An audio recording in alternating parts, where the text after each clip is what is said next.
대통령실은 23일 이원석 검찰총장이 김건희 명품백 뇌물수수 의혹 사건을 수사심의위원회에 회부한 데 대해 지켜보겠다고 짧은 입장을 밝혔습니다. 역시나 짜고 친 것 같습니다. 앞서 대통령실은 이날 오전 해당 사건에 대한 검찰의 무혐의 결론에 대해서는 대통령실에서 입장 표명을 하는 건 적절치 않다고 본다고 했습니다. 이원석 총장은 기존의 청탁금지법 위반 혐의에 더해 알선수재, 변호사법 위반 혐의까지 넣어 회부했습니다. 네, 전처럼 뭔가 더 난리를 쳤으면 모르겠습니다만 뭔가 이상합니다. 그리고 조중동을 통해 단독으로 윤석열 경로라는 기사도 나오지 않으니 의심이 됩니다. 다만 용산에 반기를 든 것이라면 속으로는 아마도 한 뚜껑을 의심할 가능성도 있습니다. 그래서인지 국힘 내부도 재밌게 흘러가고 있습니다. 관련해 중요한 영상 보시고 이어가 보겠습니다. 오늘 나왔었던 얘기가 뭐냐면 특검안을 추진하려고 했다. 그래서 실제로 자기랑 친한 의원들을 몇 명 불러가지고 발의를 하려면 이제 최소 의원이 10명이 필요하니까 이걸 한번 해봅시다라고 해서 국민의힘의 법률위원장 주진우 의원 전 그 대통령실에서 일했던 한동훈이랑도 이제 이 깐부죠. 그 주진우가 그 자리에서 깠다. 당 대표가 자기가 공약했던 내용을 이거 의원들하고 얘기해가지고 좀 추진해보자라고 했더니 자기 부하인 법률위원장이 그 자리에서 그건 안 된다. 라고 깠다는 거예요. 뭐 얼마나 신빙성이 있는지는 이제 용주 형한테 물어보시고. 서영주 대변인의 말에 따르면 그렇습니다. 그리고 또 최근에 이제 서영주 대변인 괜찮다 이렇게 타인의 입을 위해서 얘기해도 요즘 말 함부로 하면 안 됩니다. 말 함부로 했다는 뭐 싹싹 빌고 뒤에서 막 그런다고 소문 돌아요. 방송에서 얘기한 거 아니에요? 본인이 방송에서도 얘기했어요. 아, 그래요? 방송에 뭐. 그래. 모두 서영주 대변인의 입입니다. 그래서 나도 이제 까는 거야.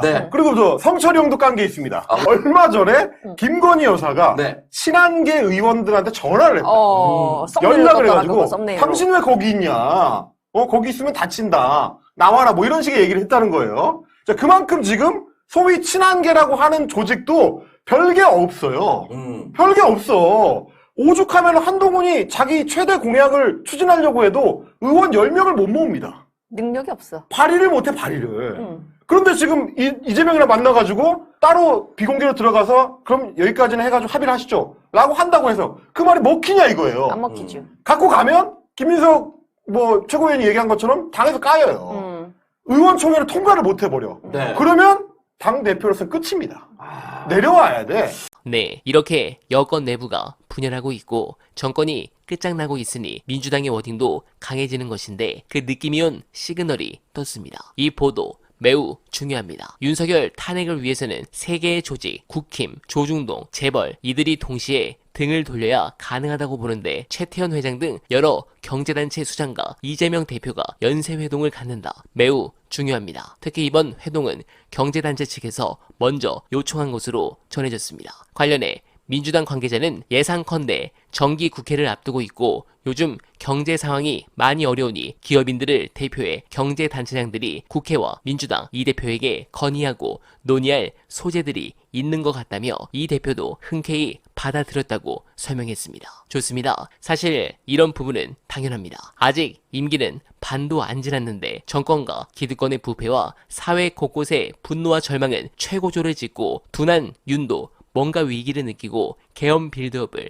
하고 있습니다. 뭔가 그 순간이 점점 가까워진 느낌이 들고 있습니다. 그래서 계엄을 연구하는 것 같은데 이게 가능할까요? 해당 부분 정치권 내부를 좀 더 취재하고 여러분들께 보고 드릴 것을 약속드리며 어나바는 오늘도 최선을 다하겠습니다. 여러분 고맙습니다.